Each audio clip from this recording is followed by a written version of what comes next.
Senhoras e senhores, reiniciando os nossos trabalhos, nós vamos falar agora sobre o Plano Nacional de Reuso. Nossa palestrante, Helene Kubler, gerente sênior de projetos na CH2. Por favor, senhora Helene.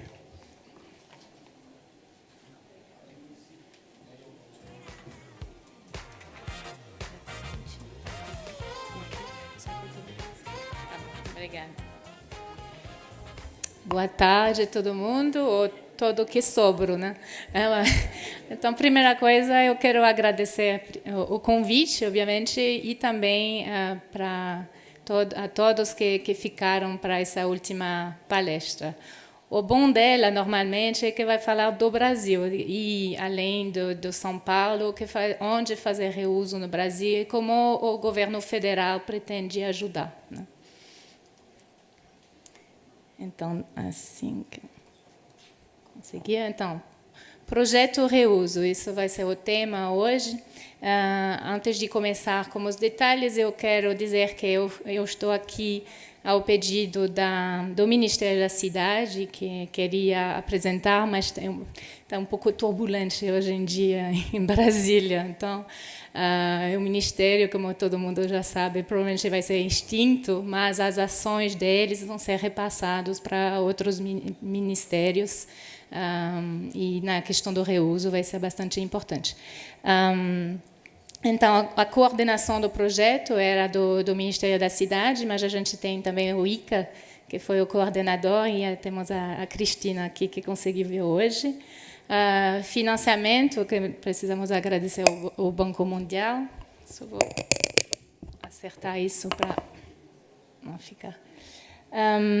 E parceiros importantes como a ANA, né, a Agência Nacional das Águas, que tem, obviamente, a gente falando de reuso, fala de recurso hídrico, e foi um parceiro extremamente importante, o Ministério do Meio Ambiente, o Ministério da Integração Nacional. E, além desses, tivemos mais de 300 partes envolvidas através de workshops, oficinas através do Brasil, não só na região aqui no Sudeste, mas também do Sul, no Nordeste, onde a questão da água é bastante preocupante. E, para finalizar, quem foi parceiros importantes é o Ministério da Saúde. Isso eles não eram na lista inicial, mas quando se trata de reuso, isso foi bastante falado hoje. Obviamente, os aspectos de saúde são importantes, então trouxemos o Ministério nas conversas. Então, o que é esse projeto de reuso? Estamos falando de o projeto era o objetivo principal, né? Era formular uma proposta de plano de ação para instituir uma política de reuso de efluente sanitário tratado no Brasil. Daí surgiu a palavra mais curta de projeto reuso. Mas duas coisas importantes. Primeiro, a gente queria que essa proposta fosse realista, para não ser um sonho que nunca acontece. Reuso pode parecer uma solução maravilhosa, mas é complicada, demanda muitos esforços. Então, a gente queria realmente trazer algo para o governo federal que possa ser implementado. E uma solução integrada com as leis, políticas e programas existentes. Tem muitas leis no Brasil, então essa questão da integração, não criar mais uma lei, era algo que a gente queria considerar logo no início, e trabalhamos então na integração com duas leis principais, a Lei das Águas e a Lei do Saneamento. Eu vou já falar das conclusões principais, para quem precisa sair daqui a 10 minutos e não pode ficar até o fim. Mas são 2 slides, e depois, durante a apresentação, vou falar mais do conteúdo, do porquê. Mas, só rapidamente, a proposta ela tem essa visão, que eu acho bastante simples, e a palavra avançar já foi usada hoje de manhã. A gente quer avançar com a integração de reuso, no portfólio de fontes de águas. A gente teve o caso de Israel, de México, vários lugares onde, pouco a pouco, em vez de só usar águas superficiais, se usa cada vez mais águas subterrâneas, dessalinização. Então, a gente só quer trazer reuso dentro desse portfólio. E isso vai variar. Em uma região vai ser muito pouco, uma outra vai ser muito mais, especialmente num país do tamanho do Brasil. Reuso não vai fazer sentido em todos os lugares, especialmente no curto prazo.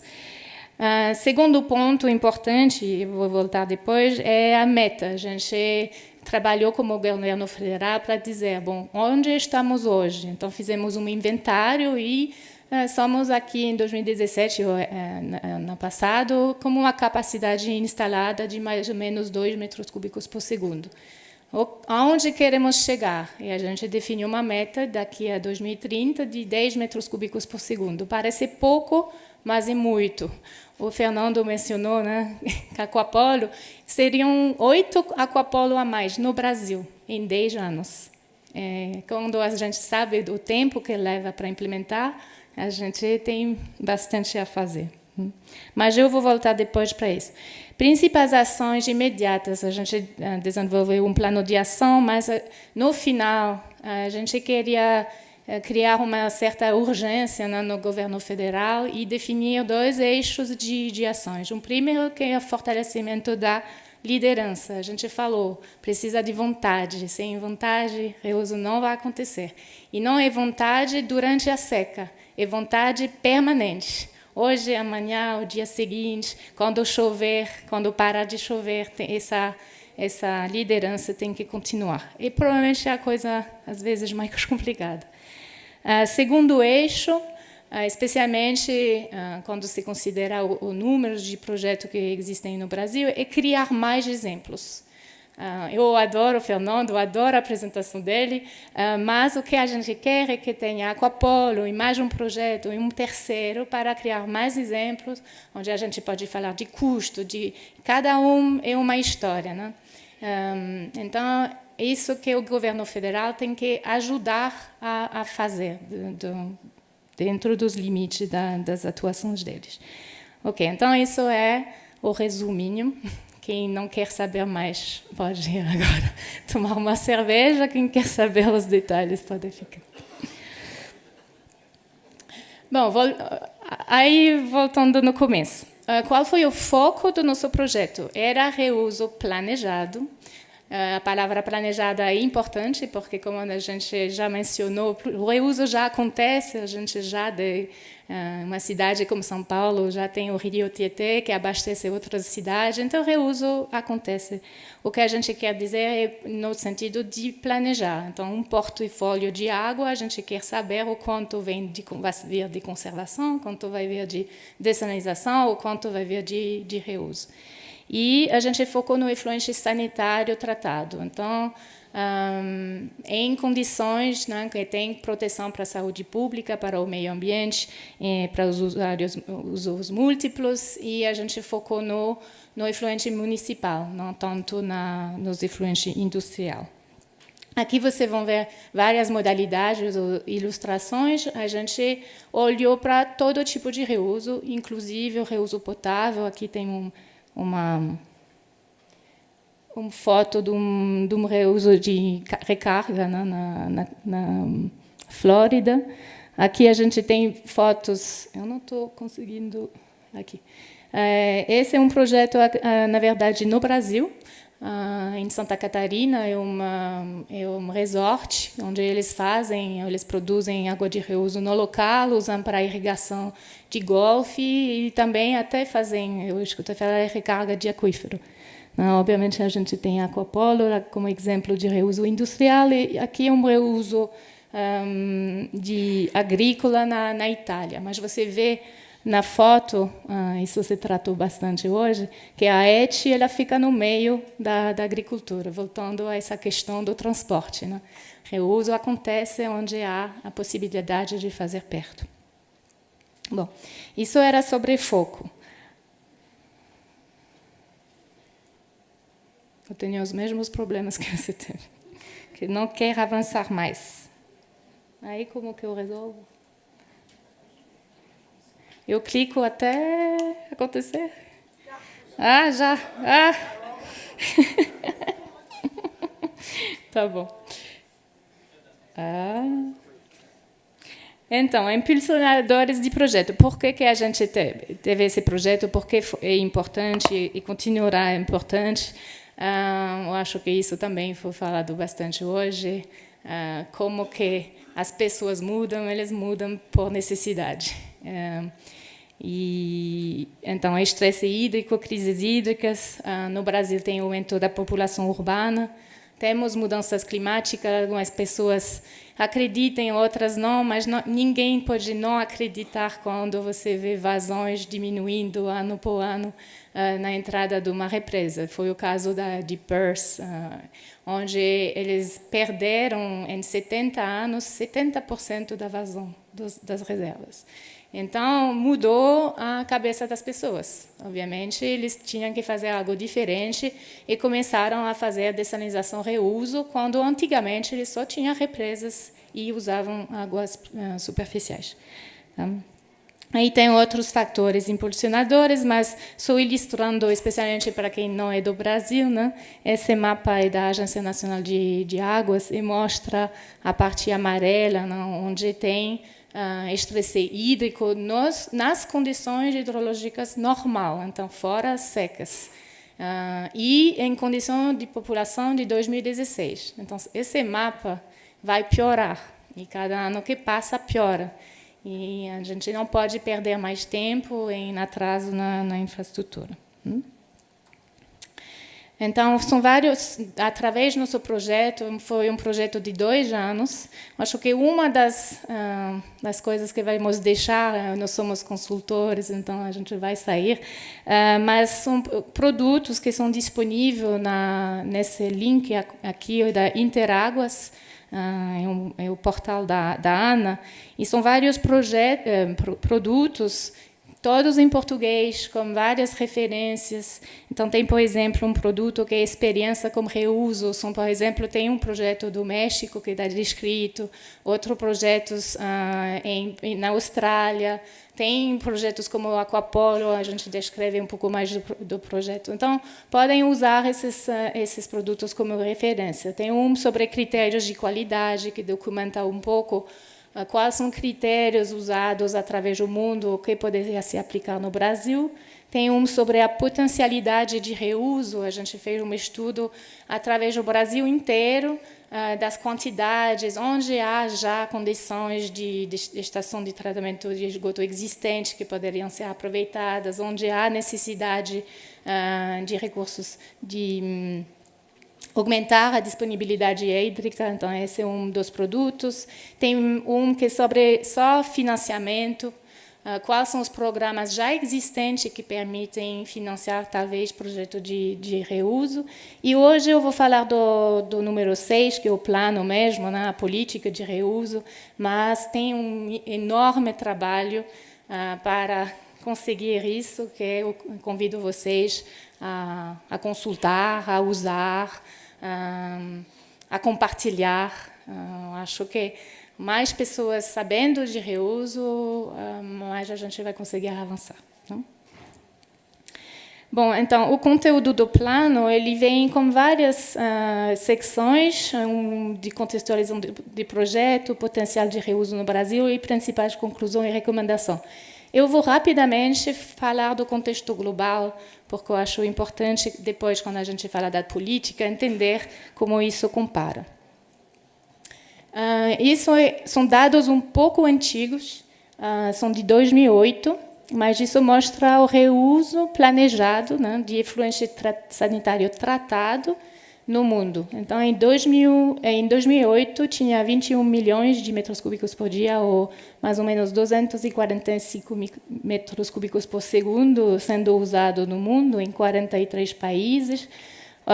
A produção e o uso maior era nos Estados Unidos, você vê, a gente tem Israel aqui, 5%, esse número está crescendo, México 4%, mas agora com o Matatunilco vai subir bastante. Na China, você também vê que é muito baixo em 2008.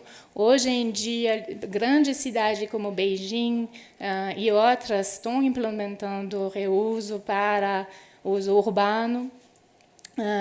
Então, esse também está evoluindo bastante. Tá? Mas sempre voltou a falta de água doce limpa ou potável, porque aí você pode justificar os investimentos sendo necessários.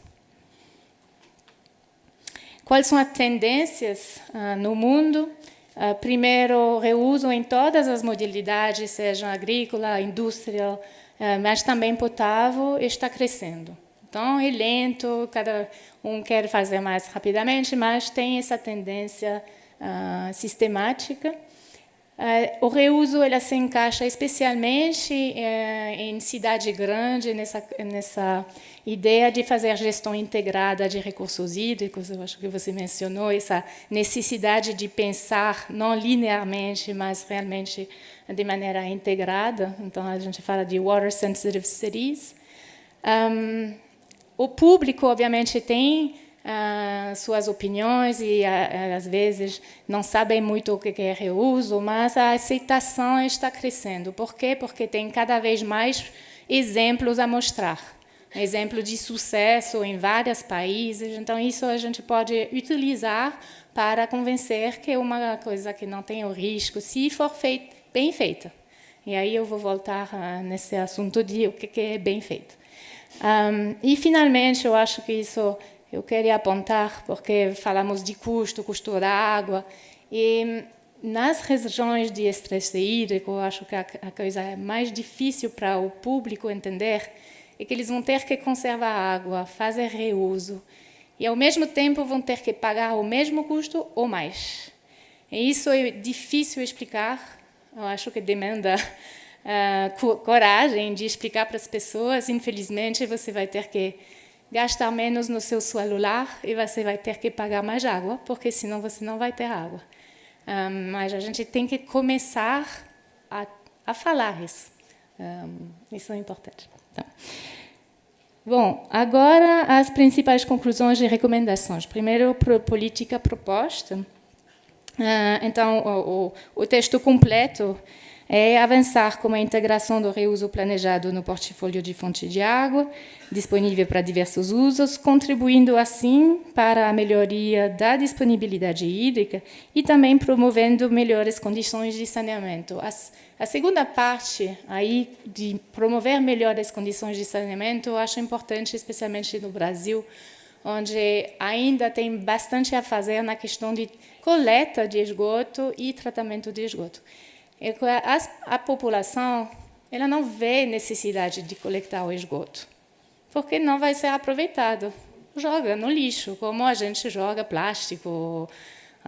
Então, mas se você começar a dizer, não, cuidado, esse esgoto que você está jogando fora, porque você não tem ligação para a rede, é um recurso, é valioso. A gente poderia tratá-lo, coletar, tratá-lo e reaproveitá-lo. E para a agricultura, que poderia ajudar a economia da região. Então, eu acho que a gente tem que começar a pensar reuso de maneira integrada, realmente. É um recurso que é explicar às pessoas que eles têm um benefício para eles de fazer isso. Então, quais são importantes especificidades brasileiras quanto ao reuso? Quando você pensar qual vai ser o potencial do reuso, você tem que pensar nos fatores limitantes também, qual é a velocidade de poder desenvolver reuso. Primeiro, tem várias oportunidades em melhorar a disponibilidade hídrica em vários lugares. A gente mencionou redução das perdas, conservação. Pode ser que numa área de dessalinização é a melhor solução. Pode despoluir um rio. Reuso tem que se encaixar e, às vezes, comparado à conservação, se dá para fazer, não vai ser interessante, é melhor fazer conservação. Outros lugares no Brasil, onde tem até ainda hoje 60% de perda na rede de distribuição, provavelmente vai ser melhor reduzir as perdas. Outro fator limitante, obviamente, é o índice de coleta de esgoto que eu mencionei. 2015, o índice era de 55%, então isso reduz a fonte. A gente nem tem a matéria-prima para fazer reuso. Mas isso vai evoluir. Isso, à medida que o tempo passa, que os investimentos são feitos, vai ter mais água, o esgoto a ser reaproveitado. Mesma coisa para o índice de tratamento. Eu acho também que no tratamento ainda não, talvez tenha operadores de estação de tratamento de esgoto aqui na sala, mas a questão do monitoramento e controle. Assim que você começar a fazer reuso, você tem que ter um cuidado maior, né, com monitoramento, controle, você tem que caprichar. Eu acho que o Renato falou isso da Sanasa, que dar amor, né, carinho ao esgoto. Mas isso é realmente importante para quando se pretende fazer reuso.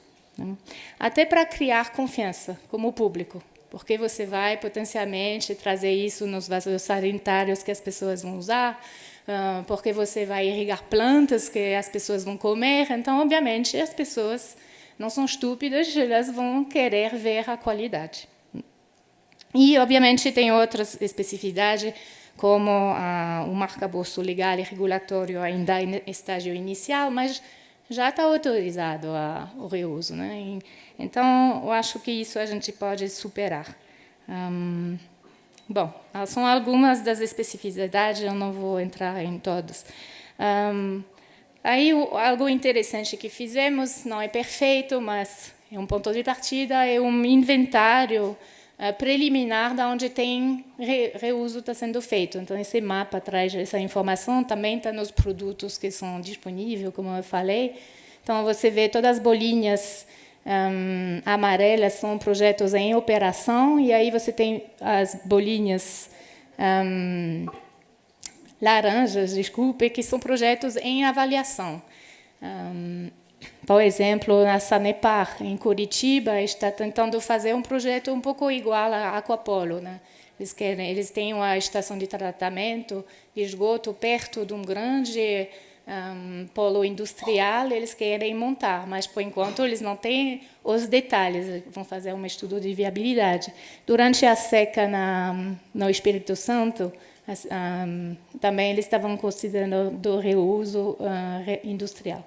Então, tem algumas bolinhas, não muitas, mas isso é o nosso ponto de partida. Então, com 2 metros cúbicos de capacidade em operação, é um pouco essas especificidades brasileiras e como o reuso evoluiu no mundo, a gente desenvolveu essa meta. Então, qual é a meta proposta? E aqui a gente vê 3 gráficos. O primeiro é a vazão de retirada de água bruta em metros cúbicos por segundo por setor no Brasil. Então, um pouco como no caso de Israel, mais da metade vai para a irrigação. Acho que tem uma parcela um pouco maior que vai para a indústria e uma grande parte que vai para a cidade, né? 492. E daqui a 2035, essa parcela urbana vai crescer para 650, eu acho. Então, você pode imaginar que se as fontes não aumentarem, que vai ter cada vez mais conflito entre a cidade, a agricultura, a indústria, e o reuso tem que ajudar. E vai fazer uma pequena parte do início, mas se nem começarmos, aí nunca vai ajudar. Então, a ideia dessa meta que você vê no segundo gráfico é de botar reuso no mapa. Então, são 10 metros cúbicos por segundo, comparado à vazão de retirada no Brasil de 2000, é uma gota, né?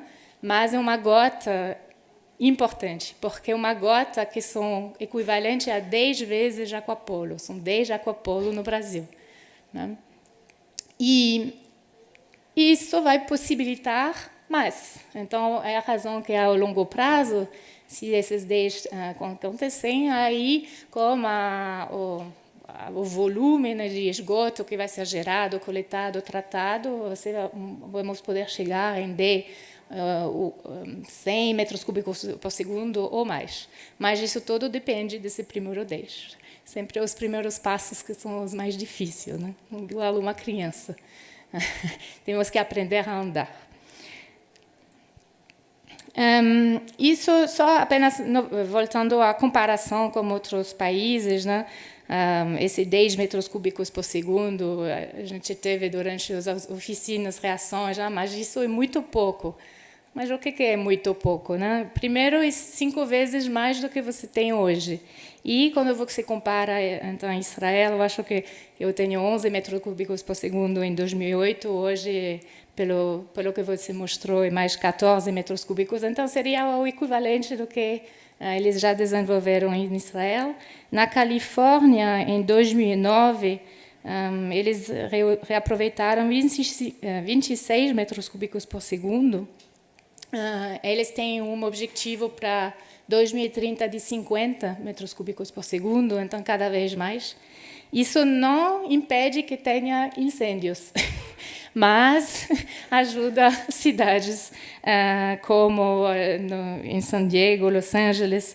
E eu acho algo interessante, o último ponto ali, é que reuso em 2009, representava menos de 5% da vazão de retirada do Estado. Então, você pode perguntar, então, por que o Estado se preocupou? Menos de 5% é nada. É nada para o Estado, mas para certa cidade está mais de 10%. A cidade de San Diego tem um objetivo de chegar a 35% do sendo reuso de água como parte do portfólio. Então, faz uma diferença. Então, o Estado tem que apoiar a nível estadual para que aconteça a nível local. Isso é muito importante, e isso foi verdade, ao mínimo na Califórnia, mas eu sei dos outros estados. Então, voltando ao reuso no mundo, né, essa proposta de 10 metros cúbicos por segundo colocaria o Brasil neste mapa, mais ou menos entre Síria e Espanha, se eles não avançarem mais do que eles estão avançando hoje. Então, e eu quero dizer, 2030 parece longe, mas são apenas 12 anos. Passa rápido. O meu filho tem 12 anos e passa muito rápido. Não temos muito tempo. Não. Bom, como chegar no 10 metros cúbicos por segundo? Beleza, 10 metros cúbicos por segundo. Então, a gente definiu no nosso trabalho, com base nessa avaliação do potencial de reuso no Brasil, quais seriam as aplicações, essas modalidades que a gente tem que apoiar, né? O primeiro, não que é o mais fácil, porque o Fernando vai discordar que é fácil fazer reuso industrial. Não é fácil, mas ele é mais em um ambiente mais controlado. Então, ir perto de desertos tem uma necessidade grande da indústria, especialmente pela lei das águas, porque são os primeiros a ser cortados durante uma seca. A lei é tal que a água tem que ir para abastecimento humano e dos gados. Então, as indústrias sofrem. E se as indústrias sofrem, o PIB sofre. Se o PIB sofre, as pessoas sofrem. Então, a gente tem que trazer o Brasil em outros patamares, né? Então, eu acho que a parte do governo é de ajudar a fazer reuso acontecer para eles, e a parte das indústrias e de querer fazer para se beneficiar. Então, seria esse primeiro objetivo de aumentar o uso industrial em, no mínimo, 4 para 5 metros cúbicos por segundo até 2030. Segundo, seria o uso agrícola, especialmente em região que tem pouco tecido industrial. Eu estou pensando no Nordeste, em algumas regiões, talvez em Salvador, vai ter polos industriais interessantes, em Fortaleza, mas não é a verdade no Nordeste. Então, ali poderia se desenvolver mais o uso agrícola. E a questão urbana, a nossa experiência, reuso urbano, ele é complicado pelo fato de precisar rede de distribuição. Então, nem tem rede de coleta de esgoto, você já está pensando em botar rede de reuso, aí fica um pouco complicado. Então, no curto prazo, a gente vê mais oportunidade em novos empreendimentos, porque eles vão poder fazer centro comercial, shopping, eles fazem o sistema deles independente. Isso é um pouco mais viável do que construir rede de distribuição, controlar tudo isso é bastante intenso. Então, provavelmente, isso vai chegar mais no médio e longo prazo. E, finalmente, a gente colocou como objetivo, em 12 anos, não necessariamente de implementar um projeto de reuso potável, mas de avançar na definição, achar um lugar onde talvez seja factível, estudar, falar, definir os detalhes. Então, várias ações podem ser tomadas, mas devem ser circunstâncias específicas e contas sustentável para conseguir essa sustentável no sentido de planejamento de recursos hídricos integrado. Então, a gente teve várias categorias de objetivo, eu só falei das modalidades, mas a gente colocou tamanho dos projetos, é sempre bom ter pequenos projetos, grandes projetos, fazer uma mistura. Territorialidade, isso tem a ver com a proteção dos usos múltiplos, porque, por exemplo, você está numa bacia longe do mar, vai ter alguém que está usando a água ajusante de você. Enquanto você está perto do mar, como é o caso do Salvador, eles estão jogando essa água, o esgoto tratado, no mar. É uma região onde seria mais fácil reaproveitar esse recurso, porque ninguém vai sentir a sua falta, normalmente, a jusante, né? Então, são questões de territorialidade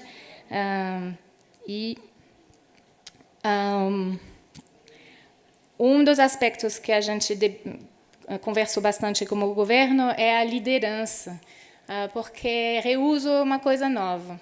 Tem alguns projetos, mas, em geral, para reguladores, para a população, é algo novo. Então, quando tem algo novo, que você tem que mudar muitas coisas, você tem que ter a liderança forte, né? Que pessoas que acreditam. O Renato, ele acredita da Sanasa. Ele é um bom líder nesse sentido. E como a ideia é que a gente quer ver reuso, o esgoto sanitário tratado como um recurso valioso e para a integração na lei das águas, a ideia é que a liderança segue a liderança que foi estabelecido, o quadro institucional que foi estabelecido para recursos hídricos.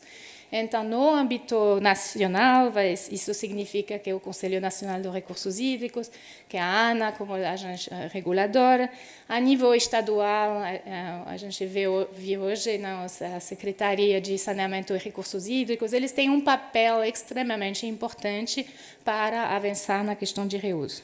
E, obviamente, a nível de bacia, os comitês. Então, comitês PCJ, obviamente, possa fazer uma diferença. Só isso, obviamente, não é suficiente. Reuso envolve muitos parceiros. Então, esses parceiros, eles vêm dos municípios, das empresas e associações do setor de saneamento, então a Sanasa, todos esses patrocinadores de projeto, quem quer fazer projeto. Os usuários, na Israel, o Dani mencionou a importância de trazer os agricultores nas discussões, os usuários, é o mercado. Se o mercado não está convencido, não gosta do projeto, não tem projeto. Então, trabalhar com os usuários, trabalhar, obviamente, com as agências reguladoras, que, no final, vão permitir ou não o projeto. Profissionais, porque vão ter companhias que vão ter que fazer o projeto, montar, então tem que ter uma capacitação, a sociedade civil e a academia, novamente mencionando Israel, você mencionou a importância da pesquisa. Então, eles têm também que ser trazidos dentro desse grupo. Então, são muitas pessoas, e a razão que eu uso, às vezes, patina, né? Porque todo mundo tem opinião diferente, é a razão que a necessidade tem que ser forte e que tem que ter alguém que reconhece que é importante e sempre lembrar para todo mundo que é importante chegar no consenso, né? Eu gostei da ideia da tabela única, um grupo que toma a decisão. Algo que a gente desenvolveu no projeto, nessa proposta de política, é que a gente quer endereçar lacunas para tirar impedimentos ao reuso. O primeiro era uma lacuna no sentido de visão, objetivos, indicadores gerais. Eu já falei um pouco sobre isso. O segundo ponto, que era o principal quando a gente começou no projeto, era licenciamento e fiscalização de projeto de reuso direto não potável. Então, só vou falar desse agora, em um pouco mais de detalhes, que sobra só apenas 5 minutos. Então, qual foi o entendimento do problema nosso no início? Que já existia uma resolução a nível nacional que autorizava reuso não potável no território nacional. E que, a partir daí, como a professora Mônica Porto mencionou, cada projeto podia existir e ser licenciado caso a caso, com parâmetros diferentes, seja no Ceará ou em São Paulo. Esse cenário está mudando um pouco, né? A gente tem no Ceará tem uma resolução que estabelece critérios. A gente tem na Bahia, eu estava lá conversando com a Embasa há uma semana. Eles têm uma resolução para reuso agrícola que define também parâmetros para reuso, e tem, obviamente, a resolução conjunta do governo do Estado de São Paulo. Então, a situação está evoluindo, e a questão era, às vezes, é restritivo demais, né? Tem impedimento, se não tem nada definido, então pode ser um risco para o usuário, para a população. Então, qual seria a melhor abordagem no âmbito federal? O nosso foco era realmente o que o governo federal pode fazer, ou pode ajudar. Então, no final do projeto, a gente decidiu para essa recomendação de abordagem, que é um pouco similar ao que está acontecendo nos Estados Unidos, que é um envolvimento mínimo dos órgãos federais. Por quê? Porque, como eu falei, reuso vai ser muito específico às regiões. E, no início, especialmente, tem que dar flexibilidade, porque senão não vai acontecer. À medida que o projeto acontece, você vai aprendendo e podem estabelecer realmente a regulamentação mais detalhada. Então, a ideia é que, em nível federal, seriam publicadas orientações pelo Ministério do Meio Ambiente e, com a participação do Ministério da Cidade, essas orientações, a gente já desenvolveu a versão preliminar, e vai ser o Ministério, obviamente agora eu não sei quem vai ser o Ministério do Meio Ambiente, Ministério da Agricultura, tá bem? Aí vai complicar. Mas que isso é um trabalho até de mais de capacitação, e que realmente a regulamentação ela fica como o Estado, cada Estado tendo a flexibilidade de decidir dos critérios, a maneira que eles querem licenciar esses projetos. Mas sem criar um vazio. Então, a ideia é que o governo federal ele vai acompanhar os projetos que são implementados ou não podem ser implementados para entender e potencialmente evoluir na saída dessas orientações. Mas as orientações é o que poderia conseguir fazer o mais rapidamente possível. Então, botar algo à disposição dos reguladores para os estados do Nordeste e do Sul, e também para fornecer isso como uma orientação para os usuários, para que os usuários possam falar com os reguladores e ter conversas informadas. Bom, então, teve outras lacunas que a gente endereçou nos produtos, inclusive o licenciamento de projetos de reuso potável indireto. Foi um debate de como fazer. A conclusão era que já existe, como a CONAMA 357 a 460, um quadro para fazer reuso potável indireto. Então, por enquanto, a gente não queria mexer muito com esse conceito. Eu não vou passar todos, vocês podem ler, mas eu quero mencionar o número 7, que é o planejamento estratégico e definição de projeto. Então, isso é algo, como a ideia é que reuso seja integrado, ele tem que entrar nos planos de recursos hídricos integrados. E entrar em nível de detalhes suficientes. Então, tem que definir qual é a ETI, onde são os usuários, qual vai ser a infraestrutura necessária, desenvolver custo, para poder realmente ter a discussão sobre a viabilidade de tais projetos, né? E recuperação de custo e tarifa também foi um tema bastante debatido e, novamente, são as lacunas. Para cada lacunas, a gente teve uma proposta de abordagem que está documentada nesses produtos que eu mencionei e que resultou, no plano de ações proposto. Esse plano de ações ele tem 29 ações. Devido às atribuições, né, de cada ministério, de cada entidade, os executores dessas ações, às vezes vai ser o Ministério do Meio Ambiente, às vezes a ANA, às vezes o Ministério da Integração. Então, são vários. Para cada ação, a gente definiu um executor. Agora, com a medida MP 844, a gente vai ter que revisar isso. Então, o ponto é que, sem liderança forte, para quem vai olhar esse plano, vai querer que seja executado, Reuso não vai avançar muito. Isso foi algo que a gente enfatizou no nível governamental, mas tem pessoas que querem manter o foco, né? E eu acho que a ANA, particularmente, as nossas recomendações foram muito para que a ANA tomasse essa liderança, como ministério na época da cidade, sendo um beneficiário, mas o líder tem que ser a ANA. Bom, eu não vou entrar, então, teve várias ações, que sejam políticas, o planejamento, o quadro regulatório, e sempre a gente tentou, quando a gente teve uma recomendação como quadro regulatório, a gente tentou fazer que seja também um instrumento de capacitação, né? Por exemplo, que haja sinergias entre essas várias bolas aqui. Pediram para concluir, eu acho que isso é quase o último slide. Então, quais são os eixos que eu falei? Principais ações imediatas até 2020 no âmbito federal.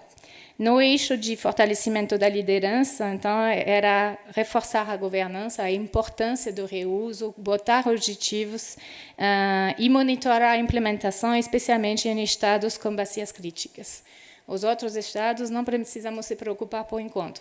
Eles vão chegar em patamar de bacias críticas talvez um dia, mas, no mínimo, avançar nos estados com bacias críticas. E promover parcerias.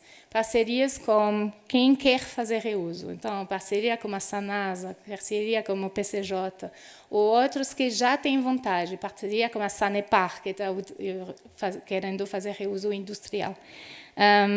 E botar essas pessoas para conversar, como vocês estão fazendo aqui, como grupo de acompanhamento, né?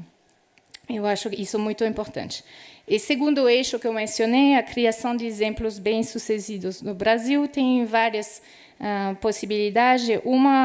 Algo que foi mencionado no caso de Israel, que é o terceiro ponto aqui, é estabelecer e gerenciar um programa de subsídio. É sempre difícil,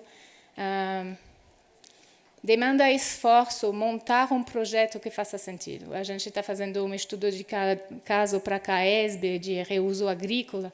Como vai ser um primeiro, vai demandar mais pesquisa, vai demandar mais reuniões com as agências reguladoras, vai demandar muito esforço que a CAESB não vai querer fazer, porque, por enquanto, no curto prazo, talvez tenha uma opção melhor, mais fácil.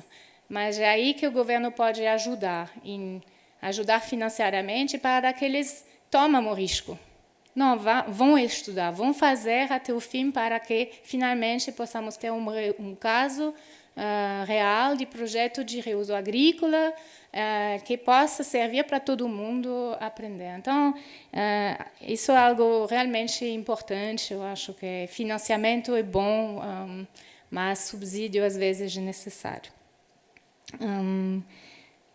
Bom, com isso, vou só mencionar mais 2 produtos que eu não listei no início, que acabamos agora, que é esse estudo de viabilidade de projeto de reuso agrícola, onde analisamos todos, uma boa referência, né, de como fazer. Analisamos a questão da qualidade de água, custos, como isso se encaixa na gestão integrada de recursos hídricos do Distrito Federal, em muitos aspectos interessantes. E também tem o produto 9. Eu não sei se estes já são disponibilizados no mesmo site, mas daqui a uma semana ou 2 vocês vão ver eles. E tem o plano para a publicação das orientações para a regulamentação do reuso direto não potável. Então, o que esse último produto ele pegou critérios de qualidade e a gente montou de uma maneira que parece mais orientações, foi revisado pelo Ministério da Saúde, pelo Ministério do Meio Ambiente. Obviamente, vai ter outras modificações, mas eu acho que já é uma boa referência para usar. E, para finalizar, eu trabalhei 10 anos na Califórnia. O meu maior projeto foi um projeto de reuso agrícola. Levou 10 anos entre o momento que as pessoas começaram a pensar nele e até o momento que ele ficou operacional. Leva tempo. Então, leva tempo e muitas pessoas que querem fazer. Então, é um compromisso coletivo. No Brasil é ainda maior, que tem o nível federal, nacional, estadual, local. Então, boa sorte com isso. Mas continua falando até quando começar a chover. Né? E eu volto em 2030 para ver o resultado. Obrigada.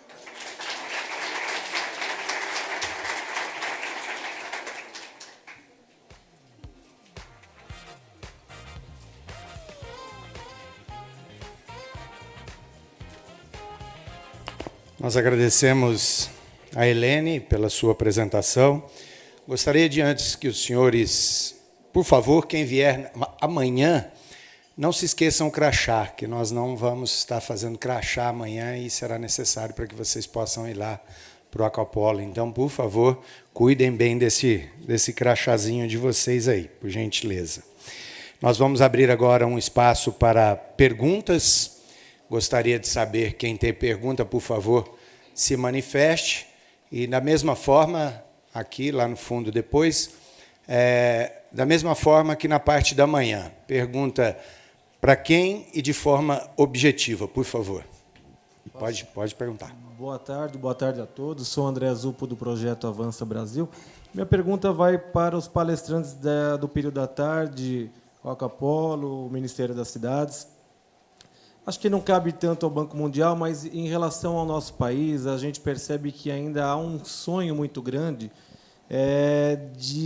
até por parte das instituições, de fazer com que a população possa entender. E eu vejo uma preocupação nessas palestras, o que foi falado, a Sanasa também poderia falar, a respeito de como levar isso para a população entender e desmistificar um pouco, porque senão a gente não vai andar. E aí eu quero saber da preocupação também por parte, principalmente do Ministério das Cidades, com a mudança de governo, se há riscos e se há possibilidade de transferir esse poder, entre aspas, para a agência reguladora e tirar um pouco das mãos do governo para virar algo mais como uma política de Estado. O que você pensa disso, se é que pode falar isso? Eu sei que o governo está finalizando, mas, de toda forma, é a minha pergunta. Muito obrigado.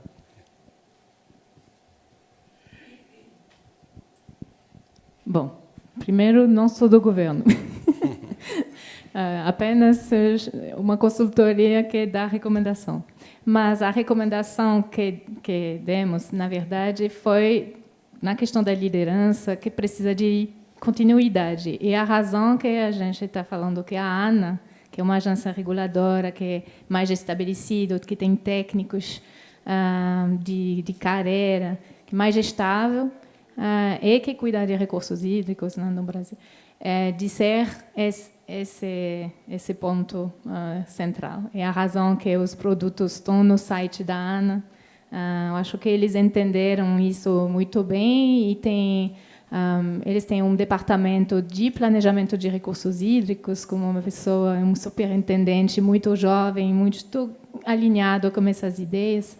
Eles estão querendo fazer. Então, já eles estão trazendo na bacia do Rio Grande essa ideia de trazer reuso dentro do planejamento de recursos hídricos. Então, tem a vontade, eu acho que tem realmente uma boa vontade.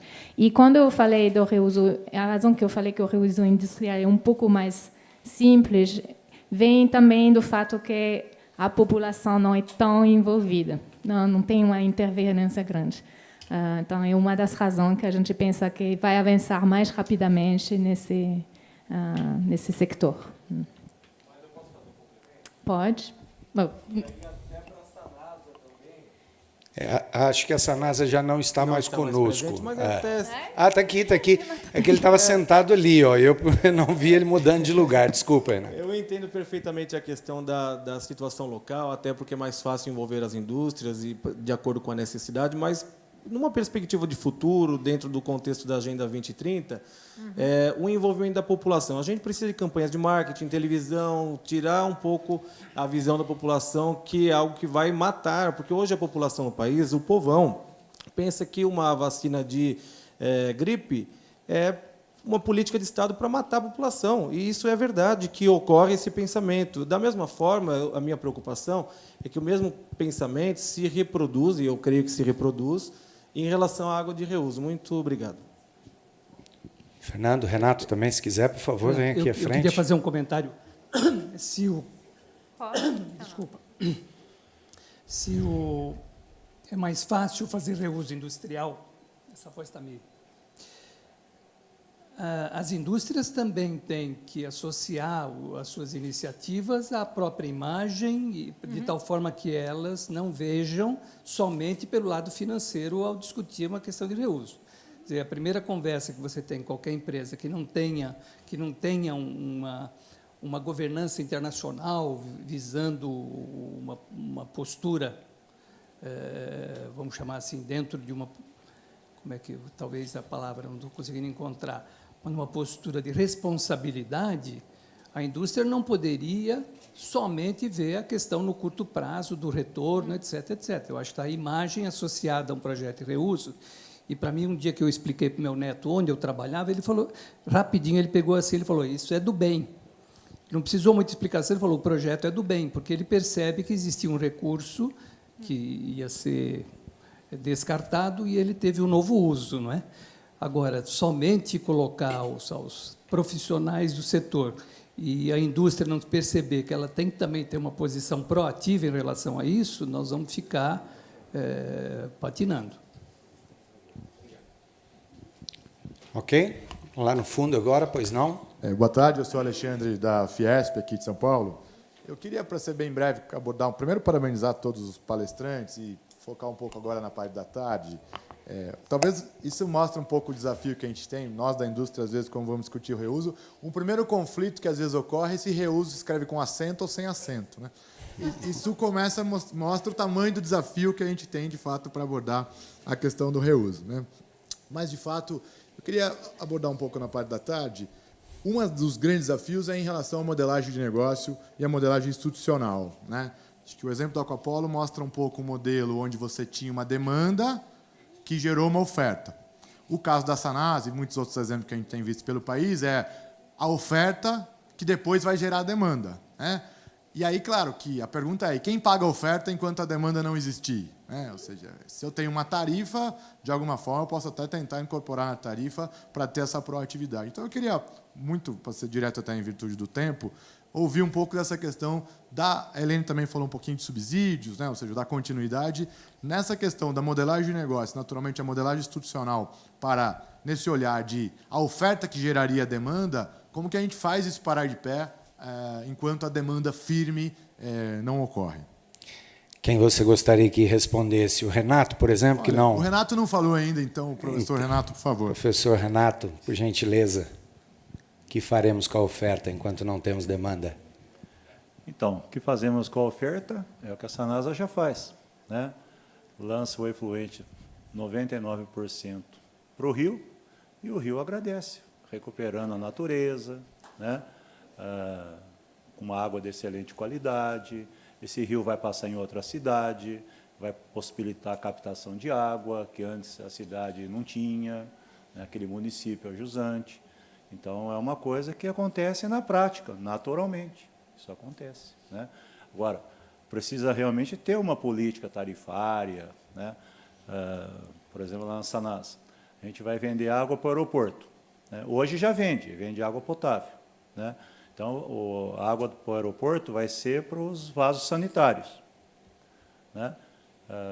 A gente vai ter que vender por um preço menor do que vende hoje. Então, a receita da empresa vai diminuir.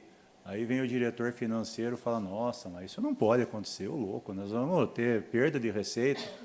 Realmente vai ter perda de receita. Mas se a gente precisa entender isso, ao meu ver, e ao ver do ambiente, da sociedade, da comunidade, que a Sanasa, como empresa pública, né, ou se fosse uma empresa privada, ela teria que ter alguns subsídios para ela fazer essa venda dessa água de reuso mais barata, e o ganho que a cidade teria seria que o aeroporto ele vai aumentar a demanda de passageiros, ele vai trazer novas indústrias, logística em torno do aeroporto, com muitas áreas de serviços, né?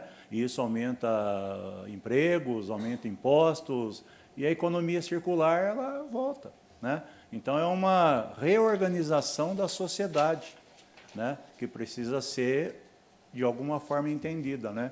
Eu perco aqui, mas ganho ali, o outro perde ali, mas ganha colar. No fim, todo mundo ganha e ninguém perde, porque está todo mundo ganhando. É um pouco estranho, mas é mais ou menos isso. Tá ok? Mais um comentário? Um breve comentário apenas sobre isso. O que nós vimos no estudo do Banco Mundial, que é muito difícil realmente é fomentar a demanda. A demanda por efluentes é algo muito difícil. Então, quando você constrói uma planta, uma estação de tratamento de efluentes, não sabe nada sobre a venda de água, você talvez possa vender muitas outras coisas, mas quando não há demanda, talvez tenha demanda por eletricidade ou outros subprodutos, mas não há incentivos, digamos assim, se não houver incentivos para um projeto de aproveitamento de água, ninguém irá comprar. Sim, é só para complementar, porque foi a razão que eu mencionei. A prioridade são bacias críticas, onde há falta de água. É lá que vai começar o reuso, não vai... Ok?